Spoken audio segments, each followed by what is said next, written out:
Happiness Ugochenma. In a small village of Ugochenma in ancient province of Ugochenma, there lived an aged farmer who was so focused about life and its phenomenon. He would wake up very early in the morning 2 hours before any other person could open his eyes from sleep. He would walk round the entire neighborhood to access the village situation. This aged farmer name was Ugochenma. He had no wife and had never been with any woman, therefore he had no offspring. Ugochenma was dedicated to his farming business, leaving home to farm at the time the first man in the village opened his eyes from the sleep. He usually came back from the farm when the sun was about to set. He was almost invisible to the villagers. Ugochenma worked indefatigably, yet he lived like a pauper. He only had 3 pairs of clothes, one for his farm work and the others for his normal attire. He never seemed perturbed by those lacks, he was just focused and consistent. One day Ugochenma was doing his normal farm work. Suddenly he heard a faint feminist voice calling for help. The voice kept saying, "Somebody please help me." Ugochenma ran to the scene and found 2 men trying to rape a young beautiful lady. He picked up some stones and woods from the ground and threw at them.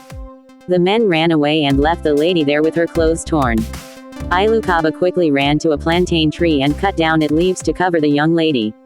The lady was sobbing with tears rushing down her cheeks. "Thank you, sir, for saving me from these animals," the lady said to Ugochenma.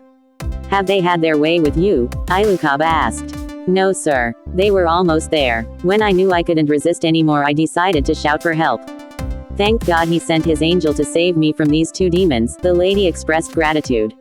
Ugochenma asked the lady why she was wandering in the bush. She told him she had to run away from her village because her poor father decided to give her in marriage to the richest man in their community, but she didn't want the man. Ugochenma was surprised and asked her, was that not a good thing for a lady to marry a very wealthy man who can take care of all her needs? Every woman wants such an opportunity. Why did you reject such privilege? He asked her. The lady looked at him and said to him, "Money is good, but care, love and attention give you fulfillment." The man had 28 wives who looked lonely and depressed despite the man's wealth. The issue is not that he was old, but he is arrogant and has no regard for anyone. I can't be his 20-night victim. God forbid it, the lady expressed herself. Ugochenma looked at her and had pity on her. But where are you going to run to? You are a young lady, too young to leave home, and wandering about in a world that is full of ravenous wolves, like the 2 that wanted to rape you, will be too dangerous for you to take, Ugochenma emphasized. The woman looked Ugochenma in the eyes and asked, "Can't I stay with your children until I am able to find another place to live?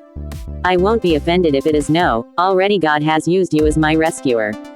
"Thanks so much," she tenderly requested. Ugochenma stayed quiet for some time. He looked at the extremely gorgeous young tender lady and told her he had no wife and no children. He told her he lived alone and that the only family and friends he had was his farm. The lady looked at him and felt pity for him. She asked him why he decided to live in such a lonely situation. Then the lady decided to continue with her troubled life, but Ugochenma wouldn't let her continue in the dangerous adventure. "Young lady, if you don't mind, you can come and stay with me until you find your peace again," Ugochenma offered. The lady stopped, turned around and asked him, "Are you sure I won't be a trouble to you?" "Sir, I can't ask for more, you have already done so much for me.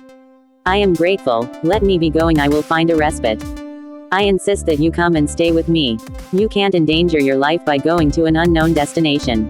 Please, come and stay with me, I am not a beast," Ugochenma insisted. The lady eventually gave her consent and walked home with Ugochenma the peasant.